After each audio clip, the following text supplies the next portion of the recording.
Yo, welcome back. We got another Good. episode of the Stay Off My Grass podcast. You got your boy, Suns fan Randy, and you got Jerry Jerry, aka Dusty Flat Top over there. I see you, Get boy. out of I see here. you, boy, with the Dusty Flat, with the Get Dusty out of Dodger shirt on. I got the Dusty hat on, so here. I know too much better. But I want to go ahead and react or just give my thoughts of just that Kyrie returning to the Nets playing the Indiana Pacers and also a little bit of that Golden State versus Dallas game. But first and foremost, Kyrie made his return with the Brooklyn Nets against the Indiana Pacers.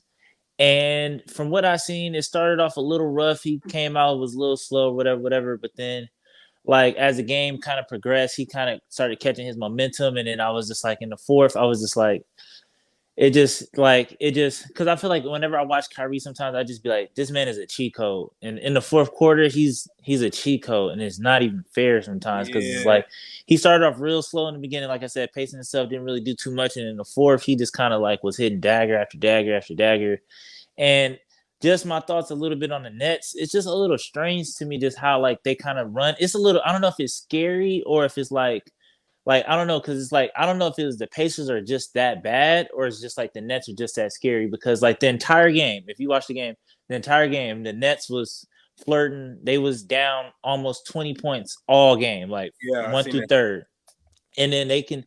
In my brain, I'm like, okay, like the Nets played zero defense. Like it was just like they was getting the Indiana Pacers was getting whatever they wanted, however they wanted it. They was getting open looks, and you know what I'm saying. I was just like, I don't see how this is sustainable for them. Like, how do they even win like this? Like if their defense is that bad, but it's like I guess that's maybe like a coaching plan or strategy was it where it's like they let you do whatever 1 through 3, and they know that their offense is good enough to just cut it on and just like then you got a couple key pieces. They only got like maybe 1 or 2 players like Dembry and other pieces, you know what I'm saying, that play actual defense, and then they came and kind of locked it down. But I was like, that's scary, man. They just was like, all right, we're gonna let y'all do whatever, pretty much down 20, and then in the fourth, we're like, all right, we about to cut it on y'all and just and it was scary to me a little bit to see. But what did you see? Man, that's gonna be. I mean, Kyrie played 30 minutes tonight. He had almost 20. He looked really good. I mean, Right. like he ain't missed a step. But my thing is, like, he's not gonna be able to play those home games. So, like, you play a game here, a game there. I don't think he's going to be able to build like consistency. He might have a good game, one game, and then a bad game. But I want to see when they go on a road trip per se, like a 4 or 5 game road trip, where he's gonna have a like something we can actually what do you I mean look at his frame A of work, body of work, yeah. body of work, actually see what he's doing for the season. But I still feel like it's kind of tricky because if you go to the playoffs, like if you're going to be hosting games, you're going to be a top seed. You're going to get at least 2, 3 home games in the playoffs. And Right. you told me you're cool with him only playing on the road in playoff games. I I don't mean, to me, I feel like I don't personally, I don't like it, but it is what it is. I respect Kyrie. I respect his decision on what he did or whatever, and standing on it. know. But to me, like it kind of fits with the Nets anyway because it's just like it's rare that all three of them play anyway. So it's like Yeah, it's typically either Kevin Durant is out or like and during a full like maybe week of games or whatever, like they might be losing, like, you know what I'm saying? Like Durant might play 1 or 2 games out of the week or whatever the case may be, or he just might take weeks off. So it's just like it kind of fits with them. Like, okay, like you can come in and I don't see why it was such a big deal. Like initially there was like, oh, he only can play away games, but then it's like realistically, like outside of that, they low manage kind of like what the Clippers do and da da da. So it's just like realistically, like it'd probably be right around the same amount of games he would have played even if he was vaccinated. But nah. I don't know. I mean, Uh, I don't know. I don't know if I see him playing more than, you know what I'm saying, 40, 50, or 60 games or 78. Like all 82 is for sure out. But like I Kyrie don't know if game. I see him like I see him maybe flirting with like 50 games, like 50, 60 games maybe played. But like I was saying, back to the Nets, I just feel like yeah, that was just it's a scary dynamic. I don't know if it's like I said, I don't know if it's just the Pacers are just that bad because if I'm a Pacer fan right now, I'm punching the wall, I'm punching air because it's just like Man, they was up. you They was was up up big too, and they all game capitalized. flirting with being up by 20, and I it mean, was when you're just playing with the all G League game. squad, you can't really expect guys to hold it down against the Brooklyn Nets. I mean, but they G Leaguers was doing their thing, and you know what I'm saying. And Lance Man, Stevenson caught absolute fire. Your going, boy, Lance he was going, Stevenson with the he was going. your boy. But he caught absolute fire in the first, especially with that. He came off and just scored 20 straight. And then, you know what I'm saying? And he kind of went cold after that. I think he might have finished with He finished with 26 30. or 20. He Yeah, he finished with finished 30. with 30. So, I mean, that's still a little bit cold if you start off with, if you Yeah. go for 20 straight in the first quarter and then you only get 10 for the rest of the game. Like, they kind of, like, you know what I'm saying? I wouldn't say shut you down, but, like, they kind of went away from you. But, yeah, man, that was just, I don't know. Like, I feel like the Nets, like, I just never really know. And I feel like maybe after the All-Star break, I can get like kind of like a better gauge of like, okay, like this is what it is, or Yeah. whatever the case may be. But yeah, that was some wild stuff. I mean, just for Kyrie to come back and that's his game one of like the whole year, I think that was a pretty good, a starting point for him for the season. But I mean, like when the Lakers were really good, when we were at the top of our game, the Brooklyn Nets were the only team I was really, really, really scared of. When we were healthy and we were winning, we were playing good. Like Brooklyn was the only team that was really like I was worrisome about. But I mean, if Kyrie can only play out of a 7-game series, he's gonna play max 3 games. Mm-hmm. In Depending on, perspective, yeah, put that into perspective, like he only gonna play max of 3 games. So those are the 3 games you're trying to key on whoever and try to win those games. So but right. I don't know. I don't know. And on Like the a other, good thing letting them just play on just only on the road, but is this going to be sustainable? Because I think they only did this because they was missing players due to COVID. So is this yeah, something that's going to be like going on? But yeah, and I don't know where James Harden is because I feel like his game is kind of like falling by the wayside a little bit. But he did have a good game against y'all. But I just feel like when I watch him with Brooklyn, like it just don't feel the same. I don't know if it's just because he has a different role, whatever. But I just feel like he's just not like as effective or like he doesn't really take over as much as I want him to. But yeah, that's a different conversation. he had his best week of basketball after he played us. That usually happened to people. He had like 2 40-point games back to back. But Oh yeah, Brooklyn, I mean, if Kyrie, maybe he might choose to get vaccinated in the middle of the season. We never know. never know. We'll see. We'll see. But to skip on over to another game that happened tonight, they did have the Golden State Warriors. I've been watching them closely, man, because I want them to lose as many games as possible because I'm trying to get that number one seed. I want to be number one, even though I don't mind playing y'all if y'all went into the play-in because y'all know y'all the play-in champions right here. But yeah, so I don't really mind playing y'all in the first round, but I do want that first seed just for my ego, my pride, or whatever the case may be. But yeah, they lost to Luka Doncic. And to me, it was just like one of those, I guess, games or nights where it's just like you got to just chalk it up to the game. You know what I'm saying? Because Steph Curry went 5 for 24 with 14 points out there. He kind of stunk it up a little bit, and you know what I'm saying. And they played. I would say, like to me, the thing that scares me the most about the Golden State Warriors is just like how good they are defensively. Like that boy Gary Yeah, Payton Jr.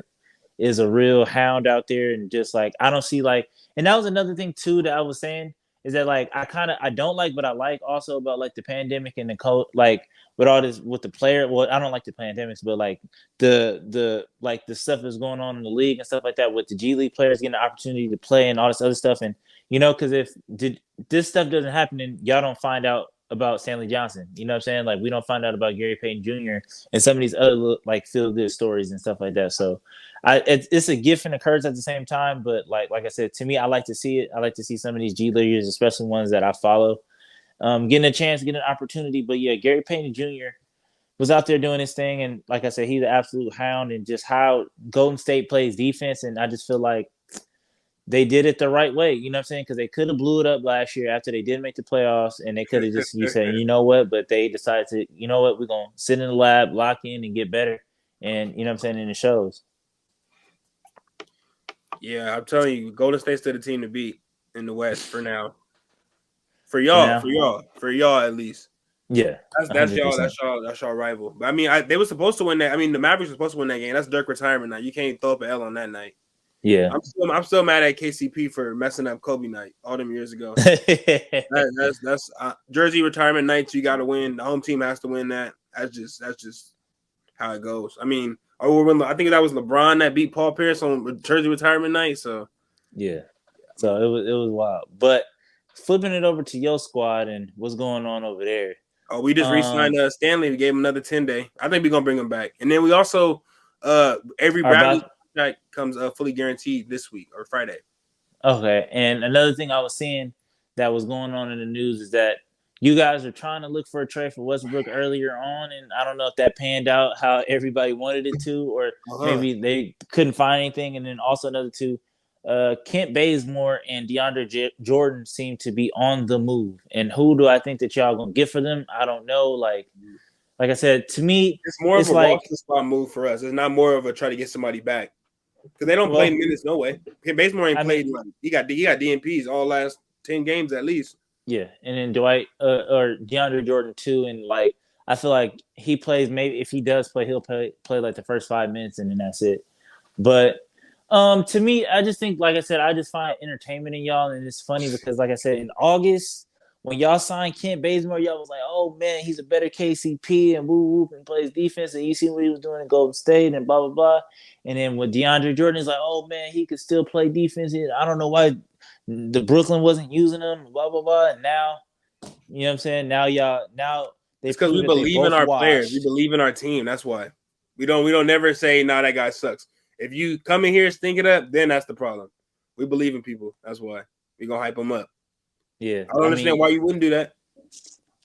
because if you know who a player is and you know what they do, me first is like, because I feel like y'all give people flowers, or like y'all kind of like expect people to play how they played in their prime, or like in a certain system or whatever the case may be. And it's just like that's not necessarily the case.